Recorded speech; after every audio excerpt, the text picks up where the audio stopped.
Mi hija organizó una cena para anunciar su embarazo y me excluyó para no cansarme. Me enteré por la vecina.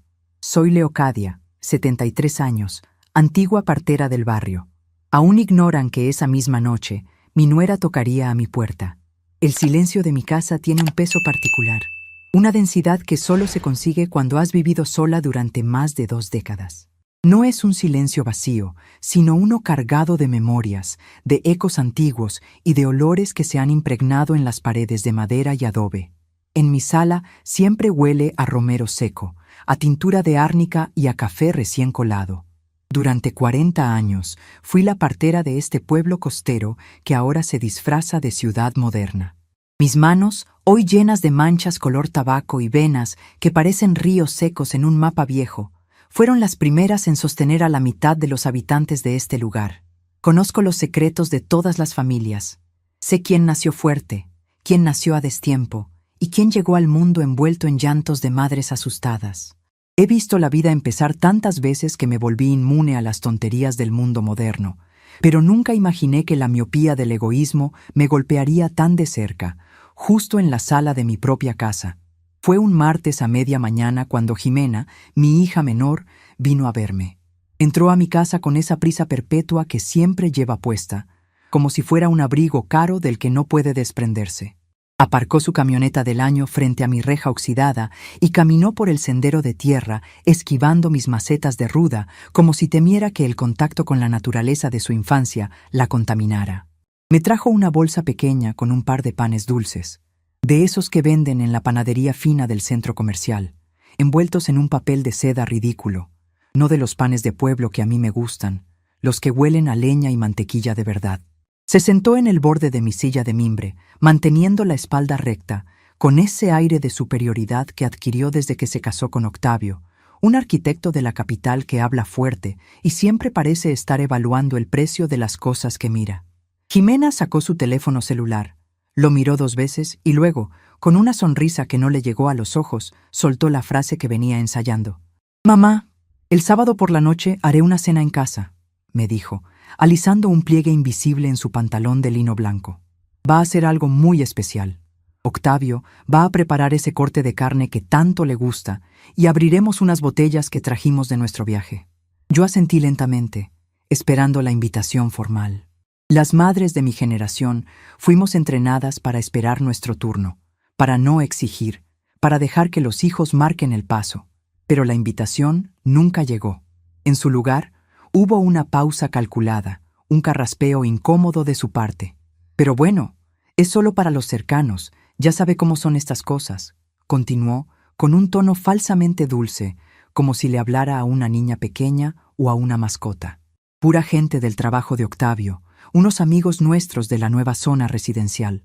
Mucho ruido, mucha plática aburrida de negocios. Usted se cansa mucho con esas cosas, mamá. La música alta le da dolor de cabeza y además la humedad de la noche le afecta las rodillas. Mejor se queda aquí, tranquila, descansando en su espacio. Le prometo que el domingo le mando un plato con lo que sobre». No moví un solo músculo de mi rostro.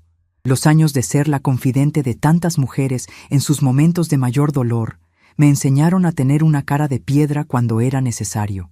No le di el gusto de ver la punzada fría que me atravesó el pecho. «Como tú digas, Jimena», le respondí, con la voz tan plana y serena como el agua de un charco. «Tienes razón, el ruido de tanta gente me fastidia. Que les vaya bien en su cena».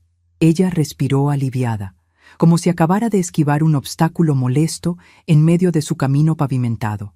Se levantó rápido, me dio un beso fugaz en la mejilla que apenas me rozó la piel y se marchó, dejándome sola con sus panes de seda y el eco de su excusa barata. «Solo para los cercanos». Esa frase se quedó flotando en el aire de mi sala. Yo la parí. Fueron mis propias manos, las mismas que trajeron al mundo a tantos desconocidos, las que la recibieron cuando mi propio cuerpo decidió que era hora. Yo le enseñé a caminar en este mismo piso de madera. Yo le curé las rodillas con mis remedios cuando se caía jugando en el patio. Yo trabajé dobles turnos, yendo de madrugada a casas ajenas con mi maletín de partera bajo la lluvia, para poder pagarle la universidad de paga que tanto capricho le dio por cursar. Y ahora, En su casa de techos altos, pisos brillantes y muebles minimalistas, su propia madre no era una persona cercana. Era un estorbo, una anciana de pueblo que no combinaba con la decoración de su nueva vida, una mujer que se cansaba y a la que era mejor dejar guardada en el armario de la conveniencia. No derramé una sola lágrima. Las mujeres como yo no lloramos por el desprecio de los malagradecidos, ni siquiera cuando llevan nuestra propia sangre. Sentí una indignación profunda, un fuego amargo en la boca del estómago, pero me lo tragué entero. Me levanté, tomé los panes finos que me trajo y se los eché a los pájaros en el patio trasero. El sábado llegó con una brisa pesada y nubes grises que amenazaban con traer lluvia desde el mar. Yo me dediqué a mis rutinas de siempre. Regué mis plantas, barrí el frente de la casa y preparé un caldo de pollo con buenas hierbas. A media tarde, escuché el rechinar de la puerta de alambre del cerco. Era Dionisia, la vecina de toda la vida, una mujer de 68 años que siempre tiene una oreja puesta en la calle y la otra en el teléfono. Dionisia se apoyó en el marco de la ventana de mi cocina, secándose el sudor de la frente con un delantal de cuadros. ¡Ay, Leocadia! ¡Qué barbaridad con este calor bochornoso! Empezó, buscando tema de conversación antes de lanzar el verdadero dardo que traía en la lengua. Oiga, vengo a pedirle prestada una ramita de albahaca, pero de paso le digo que qué hermoso arreglo mandó a hacer su hija Jimena para esta noche. Dejé la cuchara de palo sobre la mesa y la miré con curiosidad, manteniendo mi expresión inescrutable. ¿Qué arreglo, Dionisia? ¡Ay, no me diga que es sorpresa y ya le arruiné el momento!, exclamó la vecina, tapándose la boca con la mano de forma exagerada, aunque sus ojos brillaban con la emoción del chisme fresco. Pues mi sobrina, la que trabaja en la floristería de la Plaza Nueva, fue a entregar esta mañana a la casa de Jimena un arco inmenso de globos y flores, todo en tonos blancos, azules y rosas, y un letrero grandote de madera que decía: «El abuelo y la abuela vienen en camino». ¿A poco no está emocionada por el nieto, Leocadia? Con eso de que la invitaron a la cena grande, seguro usted es la madrina de honor. Sentí como si el suelo de mi cocina se inclinara de golpe. Todo tuvo sentido en una fracción de segundo. La cena especial, la carne cara, el vino, los amigos de la zona residencial. No era una simple reunión de negocios de su esposo, era el anuncio de su embarazo. Mi propia hija iba a anunciar que traería una nueva vida al mundo, y había decidido deliberadamente dejar a su madre, la mujer que dedicó su vida a recibir bebés, fuera de la celebración. El pretexto del cansancio no era más que una mentira cobarde para ocultar la vergüenza que le daba mi presencia ante sus nuevos amigos de sociedad. Tragué saliva, apretando la mandíbula hasta que me dolieron las encías. Le di a Dionisia su rama de albahaca y esbocé una sonrisa fría, perfectamente calculada. Claro que estoy emocionada, Dionisia, una bendición enorme, pero yo prefiero las cosas tranquilas. Ya le dije a Jimena que vaya ella con sus amistades, que yo lo celebro a mi modo. A nuestra edad, tanto alboroto ajeno nomás quita la paz. La vecina asintió, satisfecha con la confirmación de la noticia, y se marchó a esparcir el cuento a la siguiente casa.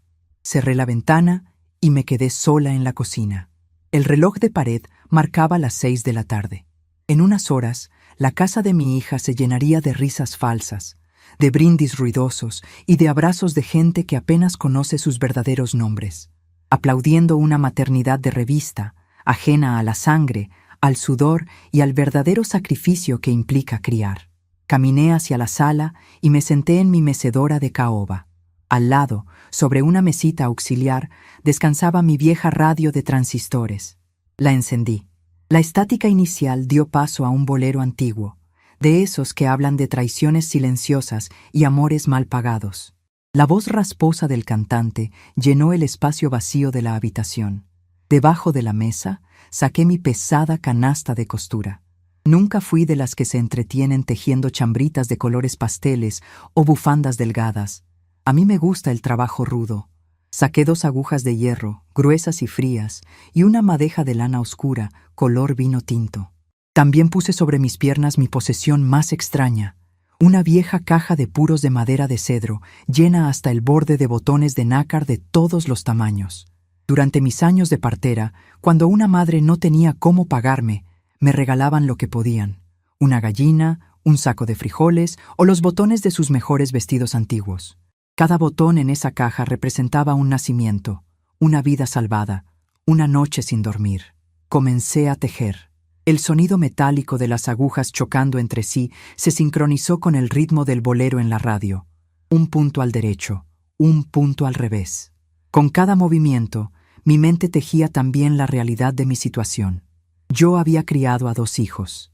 Jimena, la menor, que ahora me negaba frente a sus amigos ricos. Y Fabián, mi hijo mayor. Fabián siempre fue diferente. Callado, distante, un hombre que parecía cargar con un peso en la espalda desde que era niño. Se casó joven con Valeria, una muchacha de familia acomodada pero llena de problemas. Una mujer nerviosa y frágil que siempre me miró con una mezcla de miedo y desdén. Mi relación con la familia de Fabián era escasa. Él casi nunca me visitaba, argumentando exceso de trabajo en la constructora de su suegro, y Valeria jamás se paraba por mi humilde barrio. La noche cayó por completo. Afuera, la llovizna que las nubes grises prometían finalmente comenzó a descender, golpeando las láminas del techo del patio con un sonido constante y arrullador. Yo seguí tejiendo en la penumbra de mi sala, iluminada apenas por la luz amarillenta de una lámpara de pie. Imaginé las copas chocando en la casa de Jimena. Imaginé a Octavio haciendo un discurso arrogante. Imaginé a los invitados riendo, felicitando a la futura madre que se avergonzaba de la suya. No sentía tristeza, sentía una claridad absoluta. La invisibilidad de la vejez es algo que la sociedad te impone gradualmente. Primero dejan de pedirte consejo, luego dejan de invitarte a las salidas largas porque caminas lento. Después te excluyen de las conversaciones importantes porque no vas a entender las cosas modernas. Hasta que un día te das cuenta de que te han borrado por completo de la fotografía principal de la familia. Te han relegado al cuarto trasero de sus vidas, útil solo cuando necesitan un favor, un préstamo rápido o una excusa para sentir que cumplen con su deber filial en el Día de las Madres. Pero se equivocaban conmigo. Yo, Leocadia, no nací para ser un mueble viejo empolvándose en un rincón. Yo fui la mujer que cortó los cordones umbilicales de este pueblo con tijeras hervidas en agua y fuego. Yo conocía la fuerza de la sangre mejor que cualquiera de ellos. El reloj dio las 11 de la noche. La radio seguía murmurando una canción de guitarra solitaria. Yo acababa de rematar una fila completa en mi tejido oscuro, lista para apagar la lámpara e irme a dormir con la dignidad intacta, cuando el sonido rompió la calma. No fue un llamado suave ni educado. Fueron 3 golpes secos, rápidos y desesperados contra la madera de mi puerta principal. Fruncí el ceño. A esa hora, en mi calle, nadie llama a menos que haya una verdadera emergencia médica. Pero hace años que todos saben que yo ya no atiendo partos. Los golpes se repitieron, más fuertes esta vez, acompañados por el sonido inconfundible de un llanto ahogado. Dejé las agujas de hierro sobre la mesa, junto a la caja de puros. Me levanté lentamente, sintiendo el crujido familiar en mi rodilla izquierda, y caminé hacia el recibidor. Al descorrer el pasador de hierro y abrir la puerta, la ráfaga de viento frío y húmedo me golpeó el rostro. Allí estaba ella, Valeria, la esposa de mi hijo Fabián, mi nuera. No llevaba su habitual ropa de marca impecable ni su peinado de salón. Estaba empapada por la lluvia, con el cabello pegado al rostro y el maquillaje escurrido por las mejillas manchadas de lágrimas. Temblaba incontrolablemente, abrazándose a sí misma con desesperación bajo el marco de mi entrada. Sus ojos, normalmente altivos y esquivos, me miraron con un terror primario, el mismo terror que yo veía en los ojos de las mujeres a punto de dar a luz cuando las complicaciones aparecían en plena madrugada. Me miró fijamente y con la voz quebrada por el pánico me suplicó refugio y la ayuda para esconder algo que llevaba apretado contra su pecho antes de que su propio esposo, mi hijo, lograra alcanzarla en medio de la noche. La jalé hacia adentro de un solo tirón. No hubo tiempo para delicadezas ni para preguntas inútiles bajo el aguacero. Con un movimiento rápido y firme de mi mano derecha, cerré la gruesa puerta de madera y pasé el pasador de hierro forjado. El sonido metálico resonó en el recibidor como el cerrojo de una bóveda. aislando el rugido de la tormenta y dejando solo el eco de la respiración agitada de mi nuera. Valeria se quedó de pie en el centro del pasillo, goteando agua de lluvia sobre mi piso de duela. Parecía un pájaro herido que acababa de chocar contra una ventana. Tenía el labio inferior partido, hinchado y manchado con un hilo de sangre seca que contrastaba con la palidez fantasmal de su rostro. Sus manos, temblorosas y con los nudillos blancos por la fuerza que ejercía, seguían aferradas a un portafolios de cuero negro, grueso y pesado, que apretaba contra su pecho como si fuera un escudo. La observé en silencio durante unos segundos. Mis ojos, entrenados durante 40 años para evaluar el peligro en la penumbra de las madrugadas, escanearon su cuerpo buscando otras lesiones. No había huesos rotos a simple vista, pero el daño real estaba en su mirada.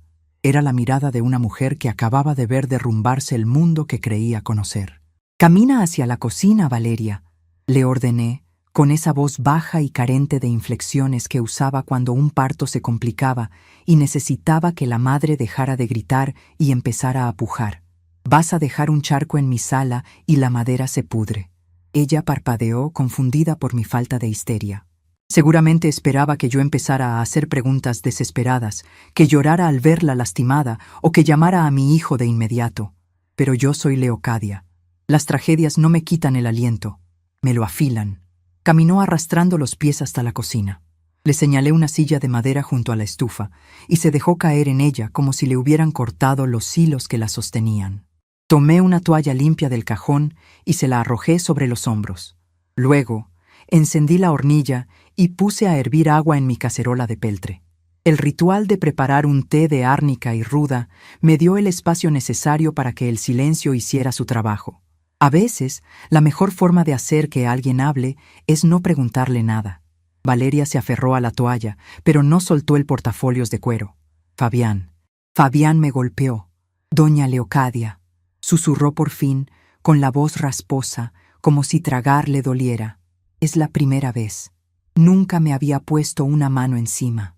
Los hombres que levantan la mano una vez, ya la tenían levantada en su cabeza desde hace años. Le respondí sin voltear a verla, concentrada en medir las hojas secas de mis frascos. Lo importante no es el golpe, Valeria. Lo importante es por qué te lo dio. ¿Qué es eso que traes ahí abrazado y que casi te cuesta la vida esta noche? Valeria miró el portafolios de cuero. Sus dedos temblaron al soltar los broches de metal. Lo abrió sobre la mesa de la cocina, apartando las tazas y el azucarero. De su interior sacó un fajo de documentos encuadernados, carpetas con logotipos de notarías y hojas sueltas llenas de firmas y sellos oficiales. Fabián y Octavio están en la ruina, comenzó a explicar, y con cada palabra su voz iba ganando una firmeza nacida de la desesperación. La constructora del papá de Octavio los demandó por desvío de fondos. El gran proyecto residencial del que tanto presumen es un fraude. Deben millones. Serví el té humeante en una taza de barro y la puse frente a ella. Me senté al otro lado de la mesa, cruzando las manos sobre el mantel de hule. ¿Y qué tengo que ver yo con los negocios sucios de mi yerno y mi hijo? Pregunté, aunque en el fondo de mi estómago, esa intuición antigua y certera ya me estaba dando la respuesta. Valeria empujó hacia mí una de las carpetas. Tenía una etiqueta adhesiva con mi nombre completo: Leocadia Villalobos, VDA, de Montes. Usted es su única salida, dijo ella, clavando sus ojos asustados en los míos. Esta casa, doña Leocadia, este terreno. Octavio averiguó que su propiedad abarca casi media hectárea en el corazón de lo que ahora es la zona comercial más cara del municipio. Vale una fortuna, pero como sabían que usted jamás vendería, armaron un plan. Abrí la carpeta.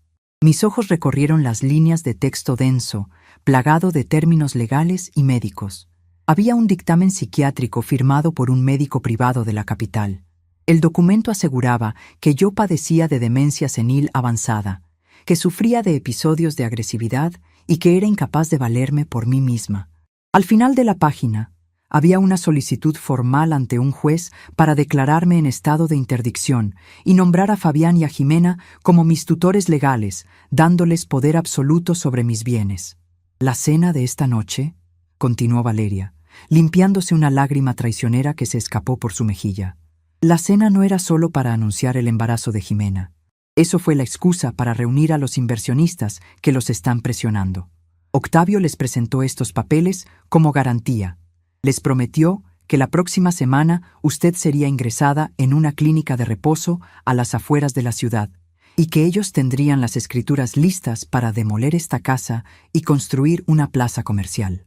La imagen de Jimena en mi sala, trayéndome sus panes de seda, pidiéndome que no fuera a la cena porque yo me cansaba, cobró una dimensión monstruosa. No me estaba protegiendo del ruido. Estaba construyendo la narrativa.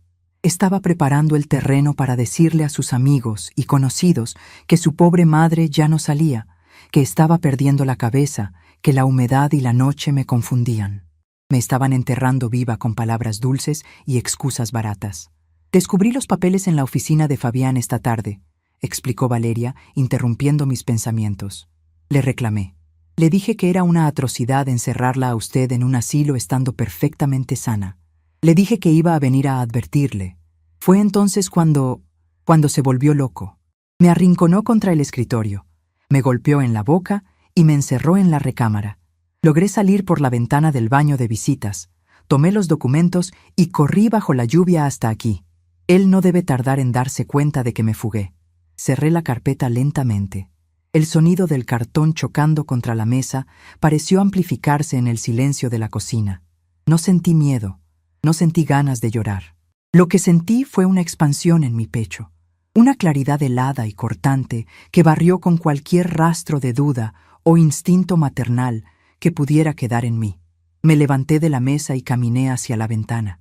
A través de los cristales empañados, vi la oscuridad de mi jardín, la silueta de mis macetas de ruda y el muro de piedra que rodeaba mi propiedad. La vejez es un manto de invisibilidad que la sociedad te echa encima sin pedirte permiso. Es un proceso silencioso. La gente empieza a hablar más fuerte cuando se dirige a ti, asumiendo que tus oídos están tan desgastados como tu piel. Dejan de mirarte a los ojos y empiezan a mirar tus manos temblorosas o tu bastón. Te convierten en un objeto de decoración en la sala de sus vidas, algo que hay que limpiar, alimentar y mantener callado para que no incomode. Jimena y Fabián cayeron en esa trampa. Confundieron mi silencio con ignorancia. Confundieron mi tranquilidad con debilidad. Creyeron que porque camino despacio, mi mente también se arrastra. Pensaron que la anciana que teje en su mecedora y escucha boleros en una radio vieja sería una presa fácil. Se olvidaron de quién soy. Se olvidaron de que mis manos arrancaron a media ciudad del vientre de sus madres. Se olvidaron de que yo conozco el olor del miedo, de la sangre y de la mentira mejor que nadie. Me volví hacia Valeria. Ella me miraba con una mezcla de anticipación y terror, esperando que yo empacara una maleta, que llamara a la policía o que huyéramos en medio de la noche. «Termínate el té», le dije, caminando hacia el pasillo para regresar a la sala. «Esta noche vas a dormir en el cuarto de huéspedes. Pon el cerrojo por dentro si eso te hace sentir más segura. Nadie va a entrar a esta casa. Ni Fabián, ni Octavio, ni el diablo mismo si se atreve a tocar a mi puerta». «Pero doña Leocadia», protestó ella, levantándose de golpe. «Tienen el dictamen médico, tienen a los inversionistas de su lado, tienen dinero y contactos. Nos van a aplastar. Fabián va a venir a buscarme y cuando sepa que yo le di los papeles, la van a internar mañana mismo a la fuerza». Me detuve en el umbral de la sala y encendí la lámpara de pie.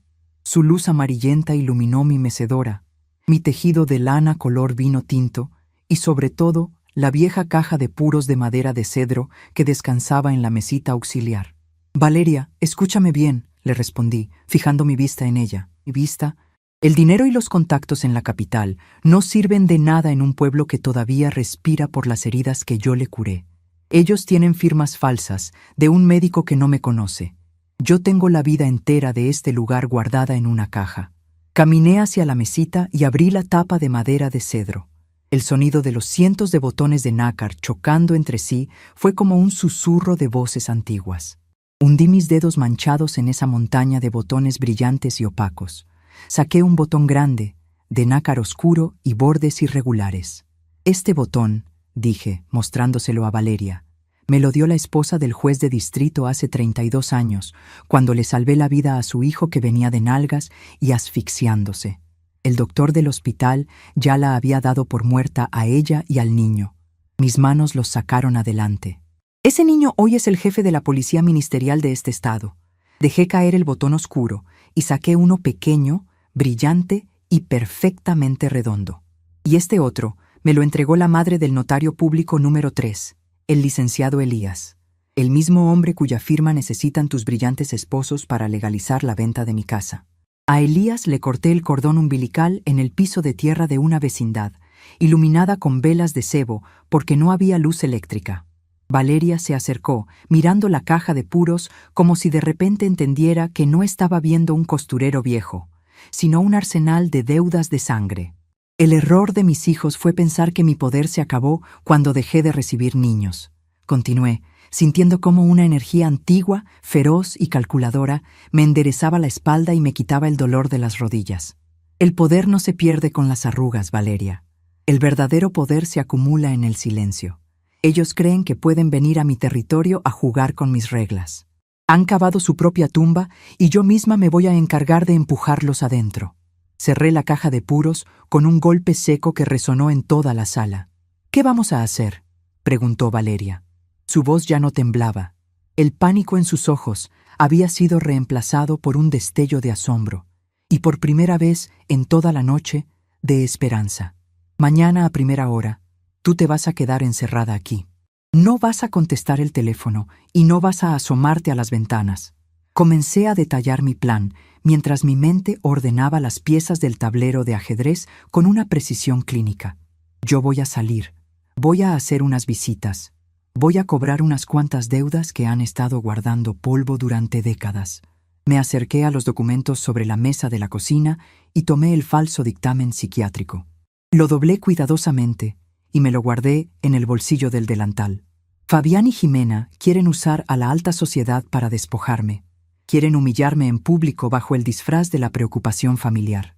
Pues bien, les vamos a dar exactamente el espectáculo que están buscando, pero el guión lo voy a escribir yo. Si Jimena quería una celebración íntima para los cercanos, le vamos a organizar una fiesta que este municipio no va a olvidar jamás. Y cuando termine, no van a tener ni en dónde caerse muertos. Apagué la luz de la cocina, dejando la casa sumida en la penumbra arrulladora de la tormenta, mientras en mi cabeza comenzaba a tejer la soga exacta con la que mi propia sangre habría de ahorcarse. El amanecer despuntó con un cielo lavado por la tormenta y un olor penetrante a tierra mojada, salitre y romero. Me levanté antes de que el sol lograra asomarse por encima de las bardas de piedra de mi patio. En el cuarto de huéspedes, el silencio era absoluto. Valeria seguía durmiendo, sedada por el cansancio extremo y por la infusión espesa de pasiflora que le obligué a beber antes de arroparla. La dejé descansar. Las mujeres que huyen de la violencia necesitan que el cuerpo se rinda primero para que la mente pueda empezar a sanar. Yo conocía bien ese proceso. Había albergado a docenas de esposas golpeadas en esta misma casa durante mis años de partera, cuando los maridos creían que el aguardiente les daba derecho sobre la carne ajena. Fui a mi habitación y me vestí con una lentitud deliberada. No me puse la ropa de casa que mis hijos estaban acostumbrados a verme usar. Abrí el fondo de mi armario y saqué un traje sastre de lana color carbón que mandé a hacer hace 20 años y que todavía me ajustaba a la perfección. Me recogí el cabello blanco en un moño tirante, asegurándolo con horquillas de metal, y me prendí al lado izquierdo del pecho un pesado broche de plata en forma de ancla, el único recuerdo de valor que me dejó mi difunto marido. No me veía como la anciana frágil que Jimena describía a sus amigas. Me veía como lo que era, una autoridad en este pedazo de tierra. Abrí la caja de puros de madera de cedro. Tomé el botón pequeño y perfectamente redondo y el botón oscuro de bordes irregulares. Los guardé en el monedero de cuero que llevaba en el bolsillo de mi saco, junto con el falso dictamen psiquiátrico que Valeria me entregó la noche anterior. Salí a la calle cuando el reloj de la iglesia daba las 8 de la mañana. El pueblo que yo conocí ahora intentaba ser una ciudad moderna, con avenidas pavimentadas y edificios de cristal que reflejaban un progreso de mentiras. Caminé 14 cuadras con la espalda recta, ignorando el dolor punzante en mi rodilla izquierda. El dolor es solo información, y yo había decidido apagar ese canal por el resto del día. Mi primera parada fue un edificio de 3 pisos frente a la plaza principal, adornado con una placa de bronce pulido que rezaba Notaría Pública número 3, licenciado Elías Montenegro. Entré al recibidor climatizado, donde una secretaria joven, con uñas postizas excesivamente largas y un auricular inalámbrico en la oreja, me miró de arriba abajo con esa displicencia reservada para los viejos que entran a lugares caros. «Buenos días, señora. ¿Tiene cita? El licenciado Montenegro está muy ocupado esta mañana revisando unos fideicomisos», dijo la muchacha sin dejar de teclear en su computadora. «Dígale al licenciado Montenegro que Leocadia Villalobos está aquí y que traigo un asunto relacionado con una vela de cebo y un piso de tierra», le respondí, apoyando ambas manos sobre el mostrador de granito con una firmeza que la hizo parpadear. La secretaria frunció el ceño, confundida, pero algo en mi tono le impidió contradecirme. Levantó el teléfono de su escritorio y murmuró mis palabras. Segundos después, la pesada puerta de roble del despacho principal se abrió de golpe. Elías Montenegro tenía ahora 52 años. Había perdido la mayor parte del cabello y ganado un peso considerable que su traje a la medida apenas lograba disimular. Pero sus ojos seguían siendo los mismos de aquel niño que lloró a todo pulmón cuando le di la primera palmada en la espalda. Al verme, su rostro perdió el color. Despidió a la secretaria con un ademán apresurado y me hizo pasar a su oficina, cerrando la puerta con seguro. «Doña Leocadia», tartamudeó, limpiándose el sudor repentino de la frente con un pañuelo de lino. «¡Qué sorpresa! Por favor, tome asiento en la silla de cuero. ¿Le ofrezco un vaso de agua, un café?» No me senté. Caminé hasta su enorme escritorio de caoba y cristal. Abrí mi monedero y saqué el pequeño botón de nácar brillante. Lo dejé caer sobre la superficie transparente. El sonido agudo del nácar chocando contra el vidrio resonó en la habitación inmaculada. «Tu madre me dio esto la madrugada en que naciste, Elías», comencé con la voz baja pero afilada como un bisturí. Estaba desnutrida, sangrando a mares en un cuarto donde el viento se colaba por las rendijas de las tablas. No tenía un solo peso para pagarme. Arrancó este botón de su único vestido de domingo y me lo puso en la mano. Me hizo jurar que te cuidaría si ella no pasaba de esa noche. Sobrevivió, pero el juramento yo nunca lo olvidé, y tú tampoco deberías. El notario miró el botón como si fuera un pedazo de carbón ardiendo. Tragó saliva y bajó la mirada, incapaz de sostener la mía. «Octavio y Fabián vinieron a verte la semana pasada», afirmé, no como una pregunta, sino como una sentencia. «Te trajeron un dictamen médico falso. Te pidieron que redactaras un poder notarial absoluto para despojarme de mi casa y declararme interdicta».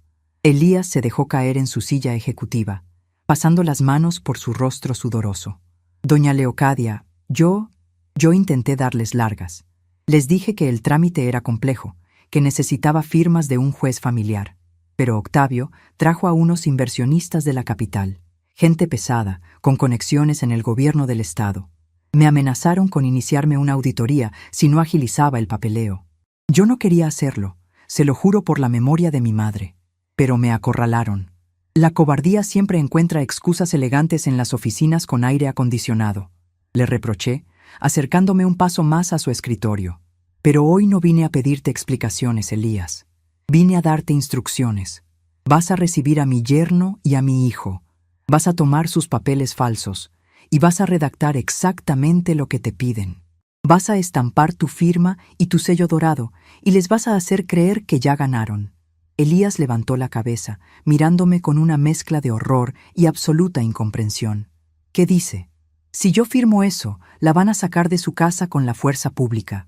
Perderá todo». «Esa es la carnada, muchacho». Sonreí levemente, una sonrisa que no tenía nada de maternal.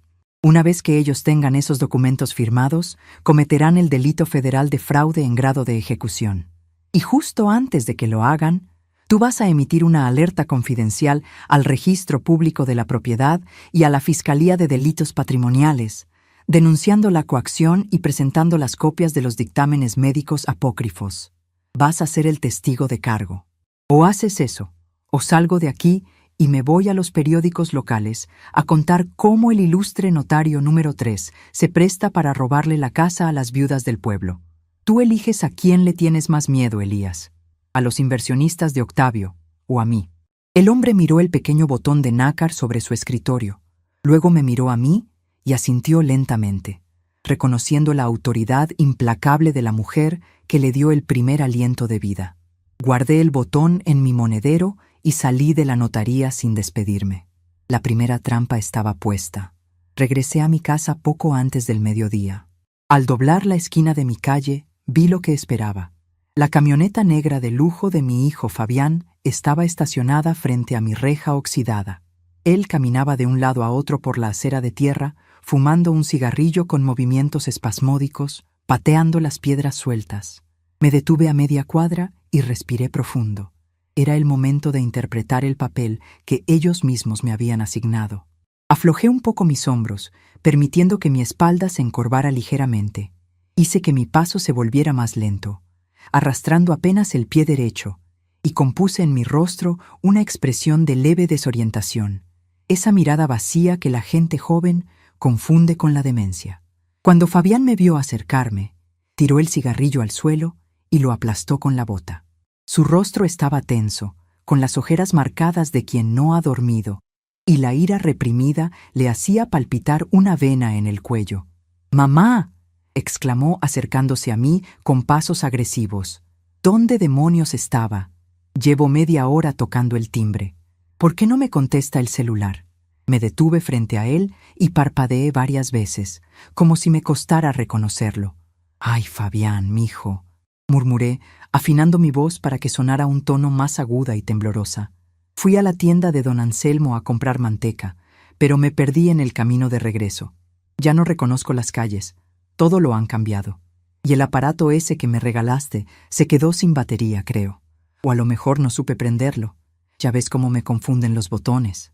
Fabián me escrutó con la mirada, buscando alguna señal de mentira, pero yo había engañado a la muerte en docenas de partos complicados. Engañar a mi propio hijo era un juego de niños. Vi cómo la tensión en sus hombros cedía una fracción de milímetro. La arrogancia comenzó a reemplazar a la paranoia en sus ojos. «Mamá, don Anselmo cerró su tienda hace 5 años», dijo Fabián, usando ese tono condescendiente y lento que me revolvió el estómago. «De verdad que usted ya no está para andar sola en la calle. Oiga, ¿de casualidad vino Valeria a buscarla anoche o esta mañana?». Abrí mucho los ojos y me llevé una mano al pecho, actuando sorpresa. «¿Valeria? No, mijo. ¿Por qué vendría tu esposa a mi casa con esta lluvia tan fea que cayó anoche? Si ella ni siquiera toma el café que yo preparo. ¿Se pelearon? Ay, Fabián, ya te he dicho que tienes que tenerle más paciencia a la muchacha».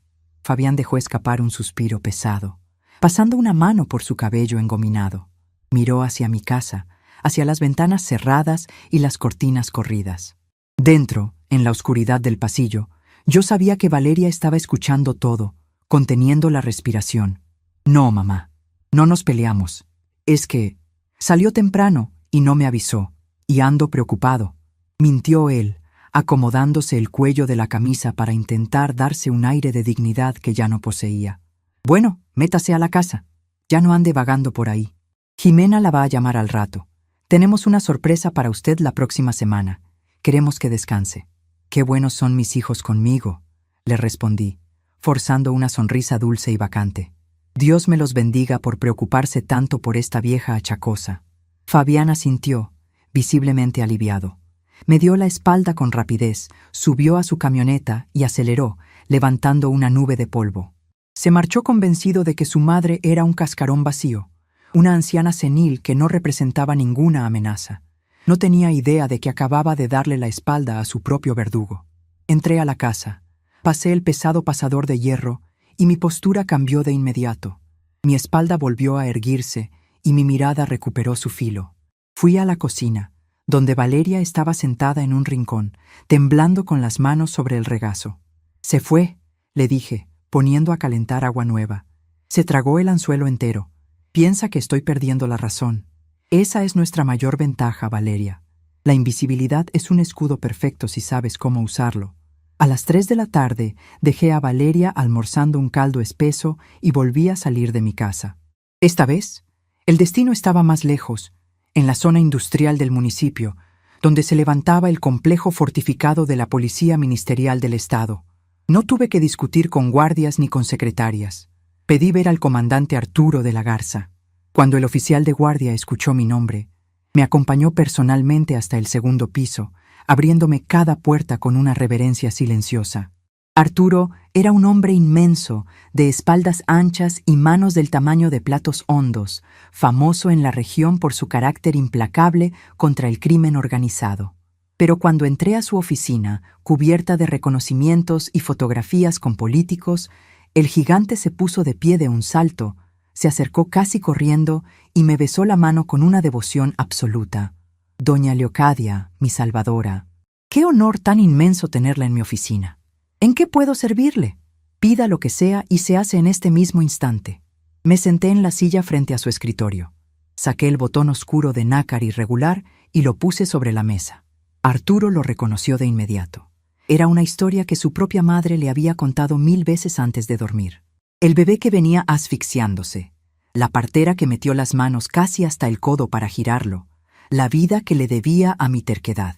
Arturo, muchacho, le hablé con la familiaridad de quien tiene el derecho ganado por la sangre.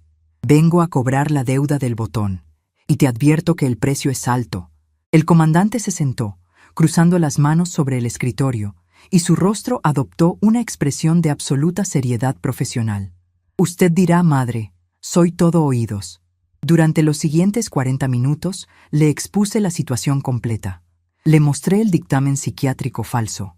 Le conté sobre el fraude millonario que Octavio y Fabián estaban perpetrando con la constructora y los inversionistas. Y finalmente, le detallé los golpes que Valeria tenía marcados en el rostro y en el cuerpo, producto de la furia de mi hijo la noche anterior. Los nudillos de Arturo se pusieron blancos al escuchar sobre la violencia contra Valeria. Puedo mandar una patrulla por Fabián ahora mismo, doña Leocadia. Lo meto a los separos y le aseguro que se le quitan las ganas de levantarle la mano a una mujer para el resto de su vida. Gruñó el comandante con la mandíbula apretada. ¡No! Lo frené de inmediato, levantando una mano. Si lo arrestas por violencia doméstica hoy, Octavio usará sus influencias para sacarlo bajo fianza mañana y acelerarán el proceso para quitarme la casa. Yo no quiero que les des un susto, Arturo. Quiero que les arranques las raíces. Quiero que caigan todos juntos, con los inversionistas y el fraude expuestos a la luz del día, frente a la sociedad que tanto idolatran. Le expliqué el plan detallado, las fechas, los movimientos y la coordinación que necesitaría con el notario Elías. Arturo escuchó en silencio, asintiendo lentamente, con un brillo de asombro y profundo respeto en los ojos. Estaba presenciando la mente de una estratega que había aprendido a calcular el tiempo exacto entre contracciones para salvar una vida, y que ahora usaba esa misma precisión matemática para destruir 2. Se hará exactamente como usted ordene, doña Leocadia. Tendré a mis mejores hombres vestidos de civil y a los agentes del Ministerio Público listos para la intervención patrimonial. No sabrán ni por dónde les llegó el golpe. Regresé a casa justo cuando el sol comenzaba a teñir el cielo de naranja y morado.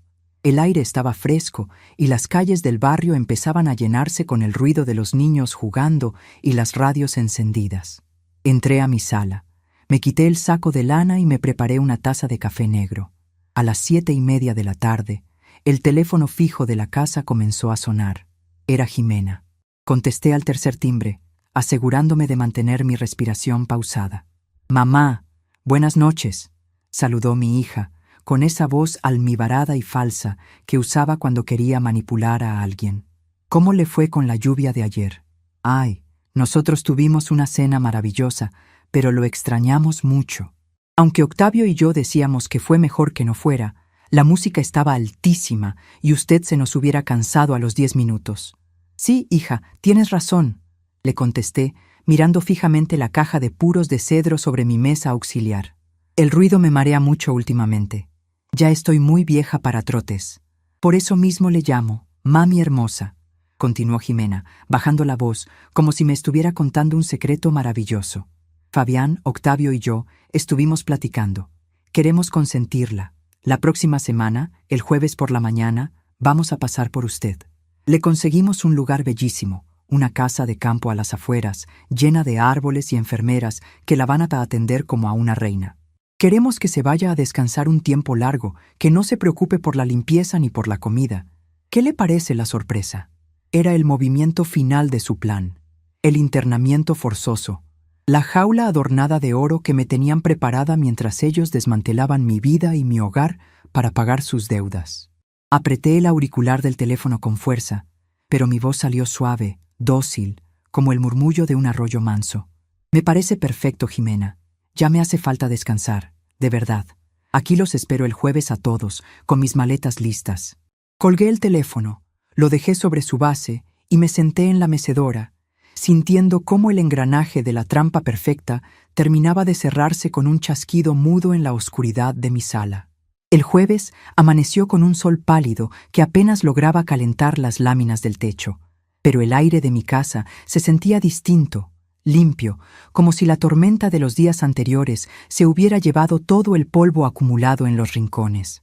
Me levanté a las 6 de la mañana. No me puse ropa vieja ni delantales despintados. Elegí un vestido de algodón grueso, color azul marino, de esos que se usaban antes para ir a misa de 12, y me peiné frente al espejo con la lentitud de quien tiene todo el tiempo del mundo y ninguna duda en la cabeza. Fui a la cocina y preparé un desayuno fuerte. Huevos revueltos, frijoles de olla y café negro. Valeria estaba sentada en la misma silla donde la dejé la noche que llegó huyendo, pero su postura era otra. Los moretones en su rostro habían cambiado a un tono amarillento, y aunque sus manos todavía temblaban un poco al sostener la taza, había en sus ojos un brillo de fiera acorralada que por fin está lista para morder. «Hoy es el día, muchacha», le dije, poniendo el plato frente a ella. «Vas a desayunar bien porque vas a necesitar fuerza en las piernas y en el carácter. Cuando escuches los motores de los carros, te vas a ir al cuarto de huéspedes y te vas a quedar detrás de la puerta. No vas a salir hasta que yo diga tu nombre. ¿Me entiendes?» Valeria asintió con la boca apretada y comenzó a comer en silencio. Yo me dediqué a preparar mi escenario. Saqué una maleta pequeña de cuero gastado y la dejé junto a la puerta principal. Adentro no había ropa para ningún asilo. Solo metí mi radio de transistores, mi tejido de lana color vino tinto y hasta arriba mi caja de puros de madera de cedro. Esa maleta era el cebo, la ilusión óptica que mis hijos necesitaban ver para creer que su plan estaba funcionando a la perfección. A las 9:30 de la mañana, la puerta trasera de mi patio rechinó suavemente. Yo había dejado el pasador abierto a propósito. Por ahí entró el comandante Arturo de la Garza, vestido de civil, con una chamarra de cuero oscura que apenas disimulaba el arma en su cinturón. Venía acompañado de 2 agentes más, hombres de rostros duros y miradas atentas. Arturo se quitó el sombrero al verme y me dio un beso respetuoso en la mejilla. Lo hice pasar a la cocina, donde Valeria lo miró con sorpresa. Le expliqué a mi nuera que esos hombres eran la pared contra la que su esposo iba a estrellarse. Arturo le aseguró a Valeria que nadie la tocaría de nuevo. Luego, él y sus agentes se escondieron en el pasillo oscuro que conectaba la cocina con las habitaciones traseras. Mi casa se había convertido en una trampa de acero y los ratones estaban a punto de marchar directo hacia el queso. Dieron las 10 en punto cuando escuché el crujir de las llantas sobre la tierra de mi calle. No llegó un solo vehículo. Fueron 3.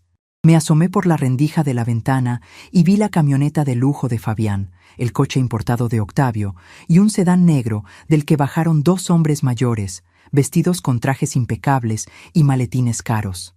Eran los inversionistas, los buitres de la capital, que venían a asegurarse de que el terreno estuviera libre de estorbos viejos antes de soltar su dinero. Detrás de ellos llegó el licenciado Elías, bajando de su auto con pasos torpes, sudando a mares a pesar del clima fresco. Respiré profundo. Dejé caer un poco los hombros, arrastré ligeramente los pies y fui a abrir la puerta justo cuando Fabián levantaba la mano para tocar. «Mami hermosa, buenos días», canturreó Jimena, entrando primero. Llevaba un vestido holgado que marcaba su incipiente embarazo y una sonrisa tan plástica que parecía dolerle. «Mire nada más, ya tiene su maletita lista.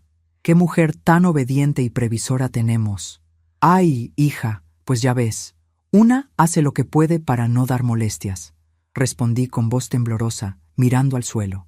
Fabián entró detrás de ella, frotándose las manos con nerviosismo. Sus ojos tenían unas ojeras profundas y miraba hacia todos lados, seguramente buscando algún rastro de la esposa que se le había escapado. Luego entró Octavio, inflando el pecho con arrogancia, guiando a los dos inversionistas y al notario hacia mi sala. Adelante, señores. Pasen, por favor. No hagan caso del olor a hierbas viejas. Esta casa se va a demoler en 2 semanas, dijo Octavio, riéndose de su propio chiste. Como ven, mi suegra ya está lista para su traslado. Leocadia, te presento al señor Mendoza y al señor Villalpando. Son socios míos.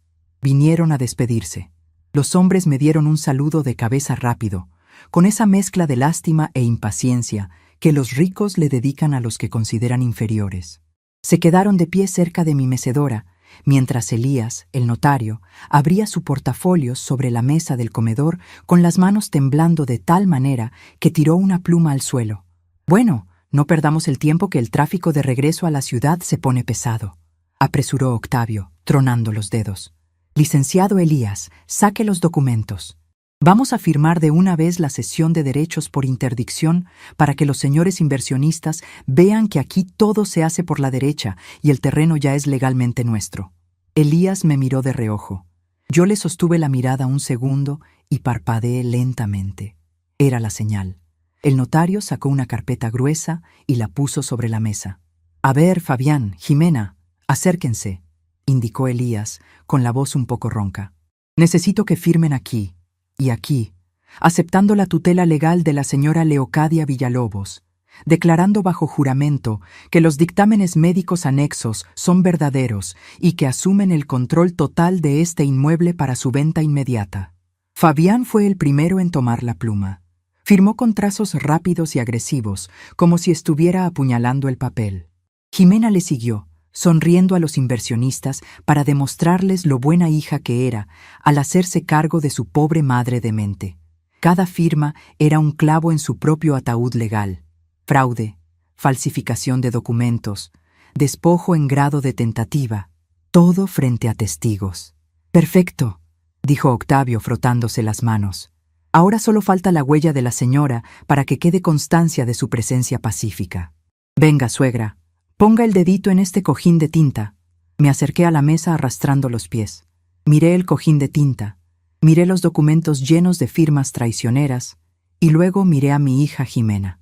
¿Segura que quieres que haga esto, hija?, le pregunté, dándole una última oportunidad a su humanidad. Es la casa donde naciste. ¡Ay, mamá! No empiece con sus nostalgias que se me cansa, respondió Jimena, rodando los ojos. Es por su bien. Allá en la clínica va a estar rodeada de gente de su edad, viendo la televisión todo el día. Ya ponga la huella, ándele.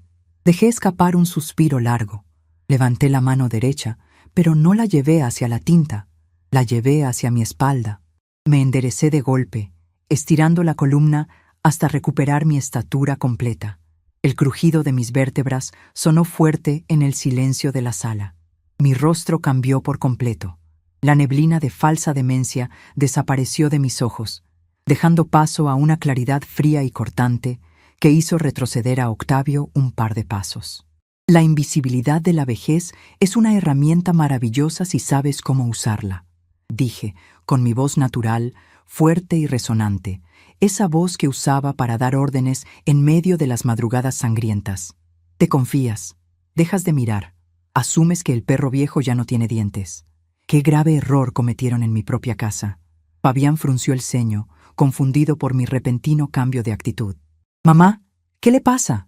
Deje de hacer teatro y ponga la huella. No nos avergüence frente a los socios.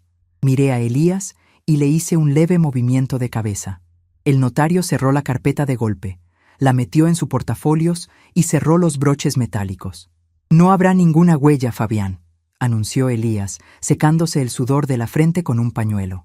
Acaban de firmar un documento basado en un dictamen médico apócrifo.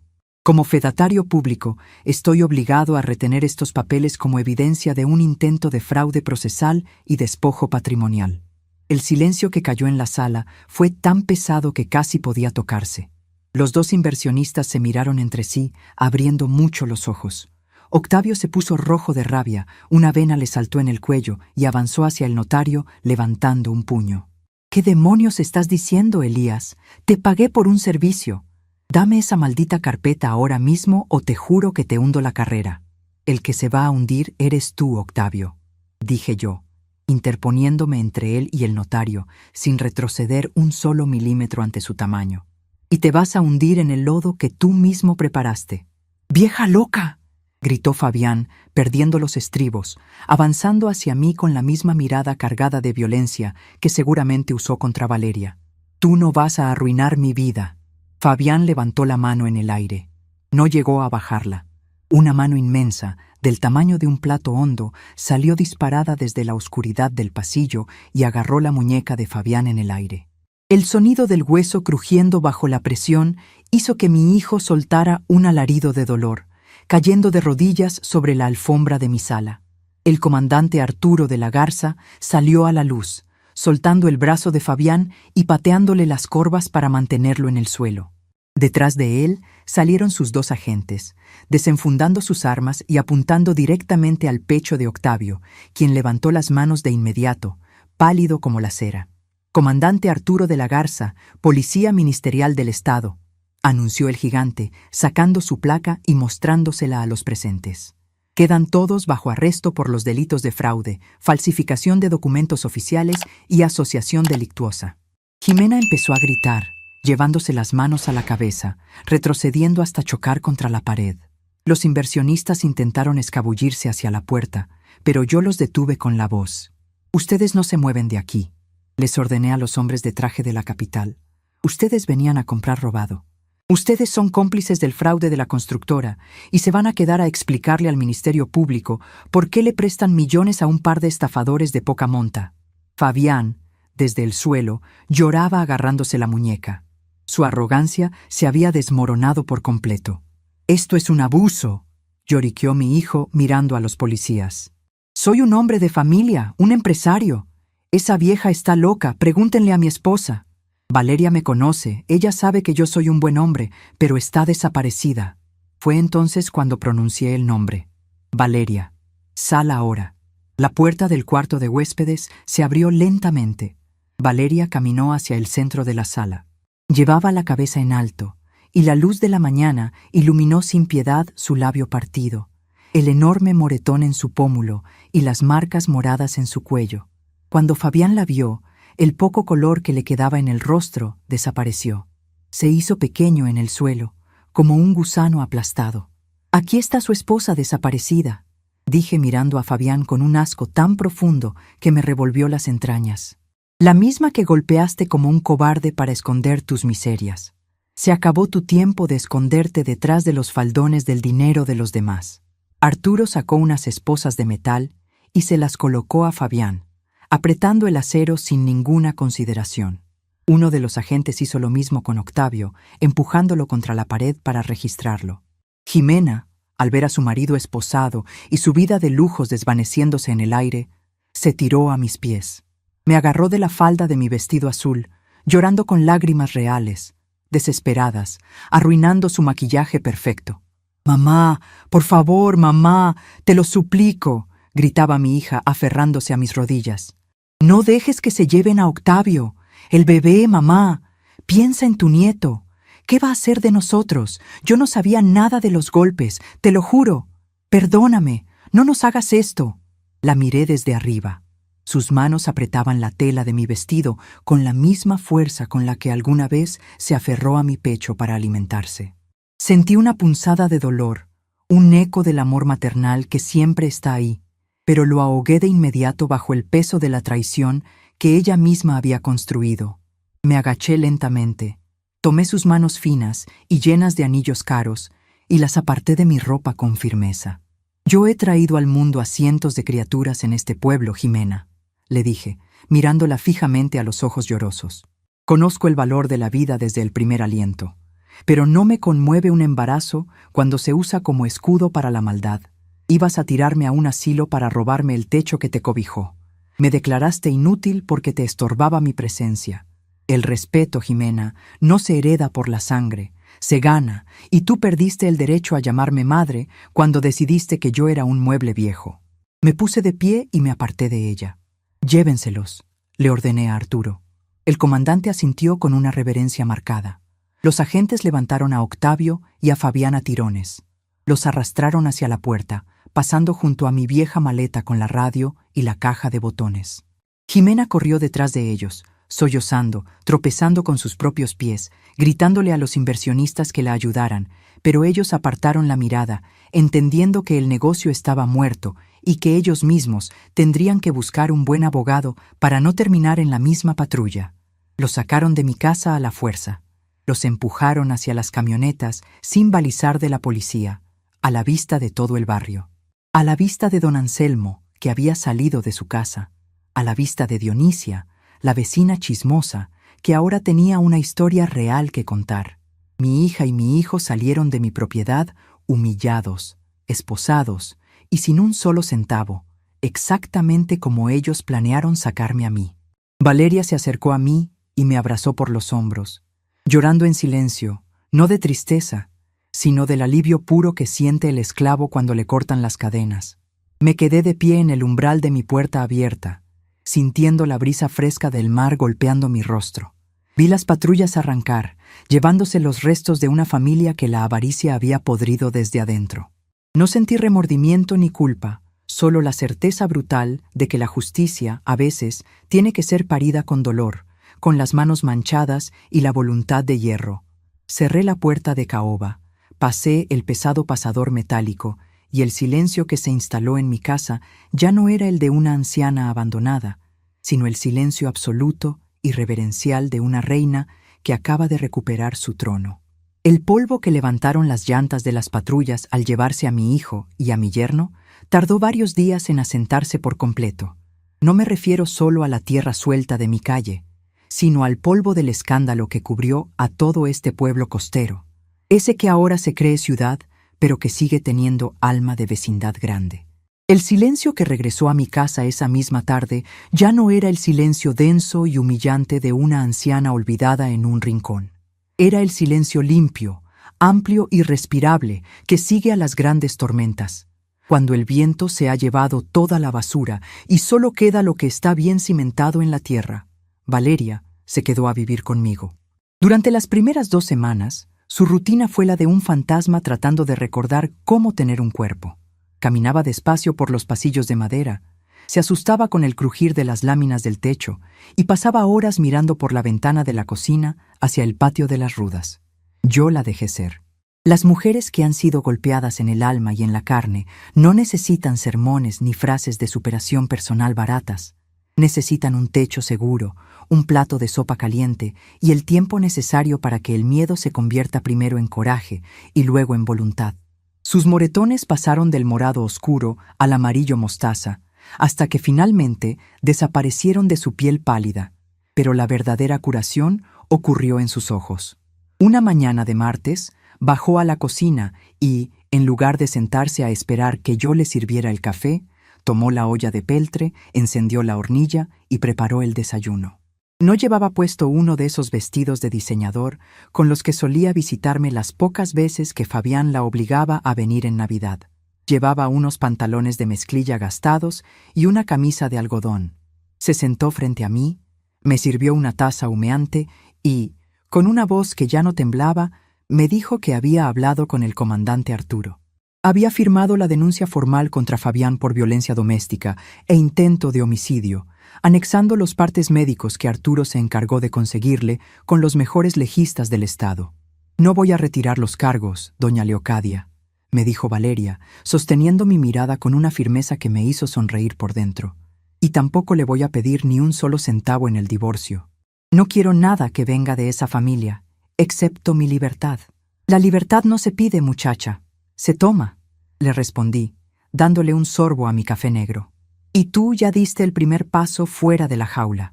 Ahora tienes que aprender a volar sin que el viento te tumbe». Las noticias de la capital no tardaron en llegar, traídas por los periódicos y por las visitas esporádicas del licenciado Elías, que venía a mi casa casi pidiendo permiso para respirar. El imperio de mentiras que Octavio y Fabián habían construido se derrumbó con la velocidad de un castillo de naipes bajo un ventilador. Los inversionistas de traje caro, los señores Mendoza y Villalpando, no dudaron ni un segundo en salvar su propio pellejo. En cuanto se vieron sentados frente a un ministerio público implacable, soltaron toda la sopa. Declararon que Octavio los había engañado, que ellos ignoraban la falsedad del dictamen psiquiátrico y para librarse de la cárcel aportaron todas las pruebas del desvío de fondos de la constructora. Octavio y Fabián no tuvieron derecho a fianza. El delito de fraude procesal, sumado a la falsificación de documentos oficiales para intentar declarar interdicta a una persona mayor, resultó ser un bocado demasiado grande para que sus abogados de paga pudieran tragarlo. El juez, un hombre que curiosamente también era hijo de una de las mujeres a las que yo había asistido en un parto difícil hace 40 años, les dictó prisión preventiva justificada. Les confiscaron las cuentas bancarias, los autos de lujo y hasta las esperanzas. El dinero y los contactos en la alta sociedad desaparecen como el agua en el desierto cuando la desgracia tiene olor a cárcel. Y luego estaba Jimena, mi propia sangre, la hija que organizó una cena de lujo para anunciar su embarazo y que decidió excluirme porque yo me cansaba y desentonaba con sus amistades. A ella le quitaron la casa de techos altos y pisos brillantes a la semana siguiente. El banco ejecutó los embargos por las deudas de Octavio, dejándola literalmente en la calle. Jimena me llamó 3 veces por teléfono. Dejé que el aparato sonara hasta que la máquina contestadora grabó sus sollozos. Lloraba pidiéndome asilo, rogándome que la dejara volver a su antigua habitación, prometiendo que ahora sí me cuidaría, que me necesitaba para el embarazo. Escuché sus mensajes sentada en mi mecedora, tejiendo con mis agujas de hierro. No sentí el impulso de levantar la bocina. Las madres de mi generación fuimos educadas con la mentira de que el amor maternal significa ser un tapete infinito donde los hijos pueden limpiarse los pies llenos de lodo cada vez que se equivocan. Nos enseñaron a perdonar la humillación, el desprecio y el abuso con tal de mantener la ilusión de la familia unida. Pero yo he visto parir a cientos de mujeres. He visto el dolor crudo de dar vida. Y sé que la vida no se sostiene con debilidad. Jimena no me buscaba por amor ni por arrepentimiento genuino. Me buscaba porque era su última red de seguridad, el colchón gratis para no rasparse las rodillas contra el asfalto de la realidad. Si yo le abría la puerta, nunca iba a aprender a ser la madre que ese niño que llevaba en el vientre iba a necesitar. Iba a seguir siendo una niña caprichosa jugando a la casita. Así que no le contesté. Supe por boca de terceros que tuvo que irse a rentar un cuarto pequeño en un barrio humilde a las afueras de la ciudad, muy lejos de su zona residencial. Consiguió un trabajo de medio tiempo como recepcionista en una clínica dental.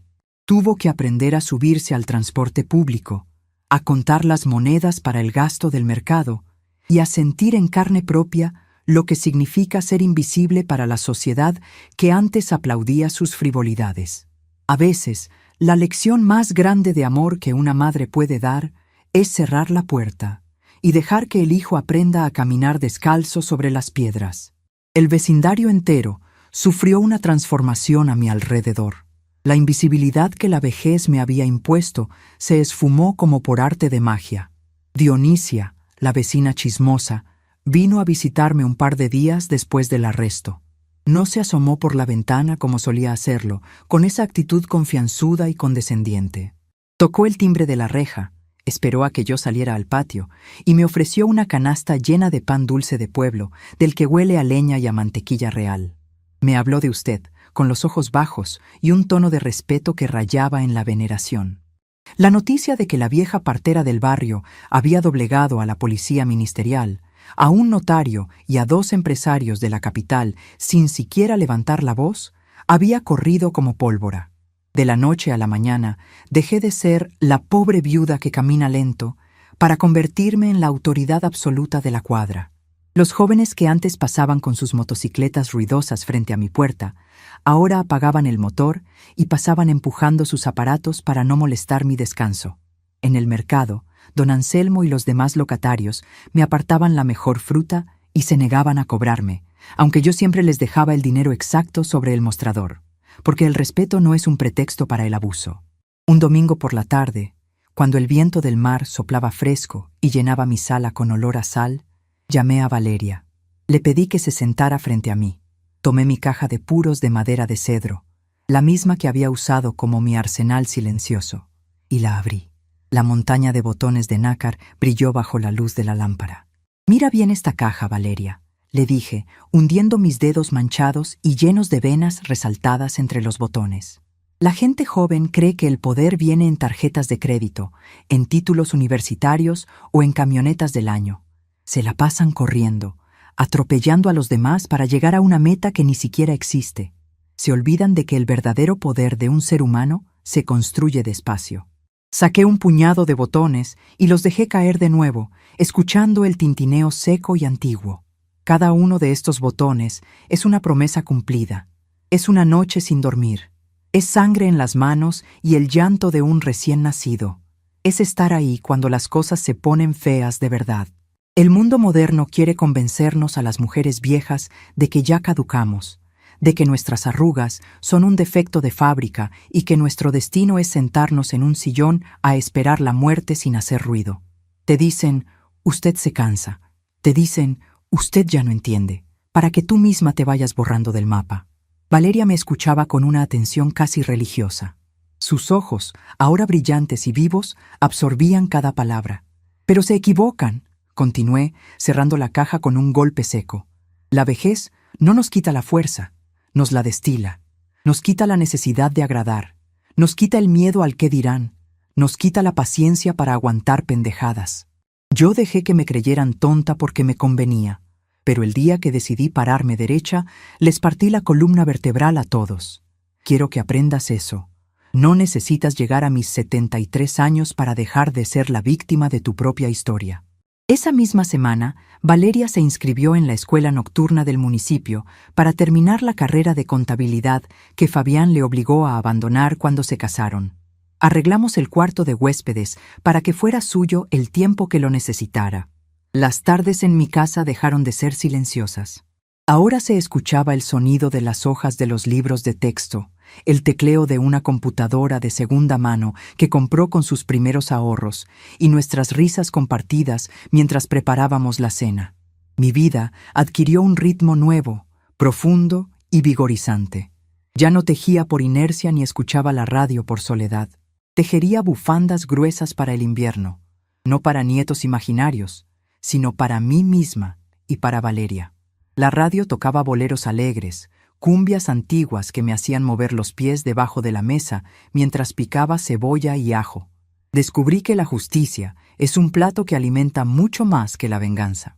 No sentí pena por Fabián, que ahora pasaba sus días confinado en una celda de concreto, aprendiendo a base de golpes que fuera de su oficina lujosa no era más que un hombre asustado y cobarde.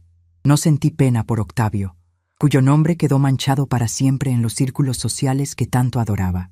Y aunque una parte muy pequeña y enterrada de mi corazón de madre a veces pensaba en Jimena y en el niño que venía en camino, sabía que el rigor de la pobreza y el trabajo honesto eran la única medicina que podía salvarla de convertirse en un monstruo. La sociedad comete un error garrafal al arrinconar a sus viejos. Creen que porque caminamos con pasos cortos no podemos alcanzarlos. Creen que porque hablamos en voz baja no podemos dar una orden. Ignoran que nosotros somos los arquitectos de los cimientos sobre los que ellos construyen sus castillos de cristal. Y el que controla los cimientos tiene el poder absoluto de derrumbar el edificio entero con solo mover un dedo. Hoy, cuando salgo a barrer el frente de mi casa, el sol me calienta la espalda y el olor a ruda fresca me llena los pulmones. Sé que esta casa de madera y adobe seguirá aquí, firme e inamovible, burlándose de las plazas comerciales y de los edificios modernos. Seguirá siendo un refugio para quien necesite sanar y una fortaleza inexpugnable para quien intente pisotearla. Valeria salió esta mañana temprano hacia su nuevo trabajo como auxiliar contable, llevando la cabeza alta y una sonrisa que nadie podrá volver a borrarle a golpes. Yo me quedé en mi mecedora, acariciando la madera lisa de mi vieja caja de cedro. He vivido 73 años. He traído a la mitad de este pueblo al mundo y he enviado a la ruina a quienes intentaron robarme la dignidad. Y en todo este tiempo he aprendido una verdad inquebrantable. Porque las mujeres que nos acostumbramos a tejer nuestro propio destino con agujas de hierro y manos manchadas, nunca dejamos que nadie nos desbarate la vida.